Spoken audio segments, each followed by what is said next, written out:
अस्सलाम वालेकुम Nadreen, Mehran TV सां गॾु मां आहियां सैयद शमीला शिराज़ी। हिन बुलेटिन में असां सां साथ ॾींदी सायरा सुमरो। सभ खां पहिरियां हिकु नज़र हेडलाइन ते। पाकिस्तान ऐं अफगानिस्तान में ॻाल्हियुनि जो टियों दौर शुरू। पाकिस्तान जो ब्यूरोक्रेसी, अस्करी ऐं इंटेलिजेंस नुमाइंदनि ते ॿधल वफ़द शरीक। ॻाल्हियुनि जे टिएं दौर में जंगबंदी जे तरीक़ेकार खे हतमी शक्ल ॾियण जो इम्कान। बरतानवी ख़ाबरू इदारे मुताबिक़ ॻाल्हियुनि में तालिबान हुकूमत जो इंटेलिजेंस चीफ अब्दुल हक वासिक, नायब घरू वज़ीर रहमतुल्लाह नजीब, दुआ में तालिबान हुकूमत जो सफ़ीर सोहेल शाहीन खां सवाइ अनस हक़ानी, अब्दुल कहार बल्खी ऐं ॿिया शामिल। दिफ़ा वारे वफ़ाक़ी वज़ीर ख्वाजा आसिफ चयो आहे त असांजो मुतालबो आहे त अफ़गान सरज़मीन मां पाकिस्तान ते हमला बंदि कया वञनि। उमीद आहे त ख़िते में अमन जे क़याम लाइ अफ़गान तालिबान दानिशमंदी सां कमु वठंदा। वज़ीर आज़म 27वीं आइनी तरमीम ते MQM खे एतमाद में वठी छॾियो। ख़ालिद मक़बूल सिद्दीकी जी अॻवानी में 7 रुकनी वफ़द जी शहबाज शरीफ़ सां मुलाक़ात। नवाज़ लीग अॻवान बि मुलाक़ात में शरीक। 27वीं आइनी तरमीम ते ख़्यालनि जी ॾेवनि। MQM 27वीं आइनी तरमीम में बल्दियाती इदारनि लाइ इख़्तियार घुरी वरिता। गवर्नर सिंध कामरान टिसोरी चयो आहे त वज़ीर आज़म बल्दियाती मसूदे खे आइनी तरमीम में शामिल करण जो यकीन ॾियारियो आहे। काफ लीग ऐं इस्तिक़ाम में पाकिस्तान पार्टी जे वफ़दनि जी बि वज़ीर आज़म सां मुलाक़ात। कुझु देर में पीपल्स पार्टी जो वज़ीर आज़म सां मुलाक़ात कंदो। अरिड़हीं आइनी तरमीम बाबति शिकनि ते मुशावरत कई वेंदी। कानून ऐं इंसाफ़ वारे मुमलिकती वज़ीर बैरिस्टर अकील मलिक चयो आहे त सिर्फ़ वफ़ाक़ ख़र्च बर्दाश्त करे ऐं सूबनि जो एहतसाब न थिए, उहो ॾिसण जी ज़रूरत आहे। आइन को आसमानी किताब न आहे, उन में वक़्त ऐं ज़रूरत मुताबिक़ तब्दीली मुमकिन आहे। मीडिया सां ॻाल्हाईंदे कानून ऐं इंसाफ़ वारे मुमलिकती वज़ीर बैरिस्टर अकील मलिक चयो त 26वीं आइनी तरमीम वक़्त कंहिं जी रिटायरमेंट सबबि का जल्दबाज़ी न कई वई हुई।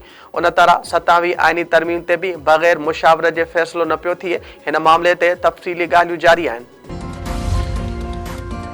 पीपल्स पार्टी जे सेंट्रल एग्जीक्यूटिव कमेटी जो इजलास अॼु थींदो। बिलावल हाउस कराची में थींदड़ इजलास जी सदारत बिलावल भुट्टो ज़रदारी कंदो। इजलास में 27वीं आइनी तरमीम ते गौर वीचार कयो वेंदो। ज़रियनि मूजिबि बिलावल भुट्टो सीनियर अॻवाननि खे वज़ीर आज़म सां मुलाक़ात बाबति आगाह कंदो ऐं 27वीं तरमीम ते पार्टी अॻवाननि खां राय वठंदो। अमरीकी सदर जो यूटरन न्यूयॉर्क जे नए चूंडियल मेयर सां ताउन करण जो ऐलान। डोनाल्ड ट्रंप चयो आहे त हिकु कम्युनिस्ट अमेरिका जे सभ खां वॾे शहर जो मेयर चूंडिजी वियो आहे। ॾिसूं त हू कहिड़ा क़दम थो खणे। मियामी में बिज़नेस फोरम खे ख़िताब कंदे अमरीकी सदर वधीक चयो आहे त न्यूयॉर्क जे नए चूंडियल मेयर खे वाशिंगटन सां नओं तालुक़ क़ाइमु करणु घुर्जे। ज़ोरान ममदानी ताउन न कंदो त हिन खे वॾो नुक़सानु बर्दाश्त करणो पवंदो। ममदानी सां ॻाल्हि ॿोल लाइ तयारु आहियां। वॾे वज़ीर सैयद मुराद अली शाह चयो आहे त NFC अवार्ड वापसि थियण न ॾींदासीं। न वरी अरिड़हीं आइनी तरमीम ते को समझौतो कयो वेंदो। आलमी ऐं क़ौमी इदारनि जे ताउन सां असां मुतासिरनि लाइ 20 लख घर ठाहे रहिया आहियूं। उहे इदारनि असांखे बोर्ड में तबाह थियल स्कूलनि जी बहाली में मदद कंदा। सरदार शाह खे हमेशह चवंदो आहियां, पैसनि जी परवाह न कर। कराची में शागिर्दनि जी हाज़िरी खे मॉनिटर करण लाइ डिजिटल निज़ाम सिलेक्ट जी इफ़्तिताह तक़रीब खे ख़िताब कंदे वॾे वज़ीर सैयद मुराद अली शाह वधीक चयो आहे त हिन मनसूबे खे स्कूलनि खां पोइ कॉलेजनि में बि लागू कयो वेंदो। असांखे ॼाण हुजणु घुर्जे त ॿार केॾांहुं था वञनि। ॿारनि जी मॉनिटरिंग जो निज़ाम हर स्कूल में हुजणु घुर्जे। सिंध हुकूमत पारां कराची शहर जे सिक्योरिटी खे वधीक बहितर बणाइण लाइ अहम फ़ैसिलो। सूबाई हुकूमत पीपल्स बस सर्विस ऐं EV टैक्सी सर्विस जे इंडोर ऐं आउटडोर कैमरान खे सेफ सिटी नेटवर्क सां गढण जो फ़ैसिलो करे वरितो। कराची में सीड़पकारनि जे हिकु वफ़द जी सीनियर सूबाई वज़ीर शर्जील इनाम सां मुलाक़ात। सीनियर सूबाई वज़ीर शर्जील इनाम मेमण चयो आहे त फ़ैसिले जो मक़सदु अवामी ट्रांसपोर्ट जे निज़ाम खे बहितर बणाइण ऐं शहरनि इलाइक़नि में सिक्योरिटी खे जदीद बणाइण आहे। कैमरान खे सेफ सिटी सां ॻंढण खां पोइ ट्रैफ़िक मैनेजमेंट सिक्योरिटी मॉनिटरिंग ऐं अवामी तहफ़ुज़ वारनि क़दमनि में बहितरी ईंदी। राउती जे कचे में शर सीलरा तकरार ॿीहर भड़की उथियो। 6 ॼणा क़तल। 100 खां वधीक हथियारबंदनि जो ॻोठ महबूब सीलरो ते हमलो। हथियारनि जा मुंहं खोले छॾिया। फायरिंग में हमीद सीलरो, सोबो सीलरो, इब्राहिम सीलरो, अली गौर दोंदरो ऐं अयाज़ दोंदरो मौक़े ते मारिजी विया। 7 ॼणा सख़्त मरणी। हाजी हनीफ़ सीलरो रहीम यार ख़ान जी इस्पताल में ज़ख़्मनि जी सट न संदे फ़ौत। वाक़े बाद इलाइक़े में सख़्त छिकदाण वारी सूरतहाल। वधीक रतो छाण जो ख़तरो। ॻोठाणनि जो चवणु आहे त शर बिरादरी जे हथियारबंदनि हमलो करे 6 ॼणनि खे क़तल कयो आहे।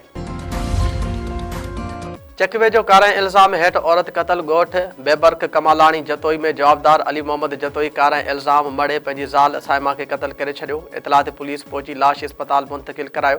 जवाबदार जी गिरफ़्तारी अमल में न आई।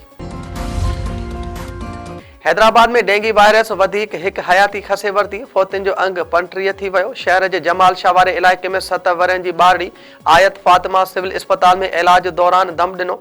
हलंदड़ महीने डेंगी वायरस विघे 35 ॼणा फौत थी चुका, केतिराई मर्ज़ में मुब्तला। बानसईदाबाद वेझो मलाह धुरन में पुराने तकरार तां झेड़ो हिकु ॼणो क़तल। मंछर ढंढ भरिसां ॻोठ मलूक मलाह जे धुरन में झेड़ो थी पियो। फायरिंग में दीन मोहम्मद मलाह मारिजी वियो। पुलिस जो चवणु आहे त वाक़ियो धुरन में पुराने तकरार तां पेश आयो। जवाबदारनि खे जल्द गिरफ़्तार कयो वेंदो। शाहपुर चाकर वेझो बाह वाक़े जो ज़ख़्मी नौजवान फौत, अंग 3 थी वियो। ॻोठ अमानुल्ला डायरी में 5 ॾींहं अॻु पलाल सां भरियल ट्रैक्टर ट्राली खे बाह लॻण करे 2 पोरियत मौके ते सड़ी फौत थिया हुआ। ज़ख़्मी नौजवान रेहान डायरी कराची जी अस्पताल में इलाज दौरान ज़ख़्मनि जी सट न सहंदे दम ॾेई छॾियो।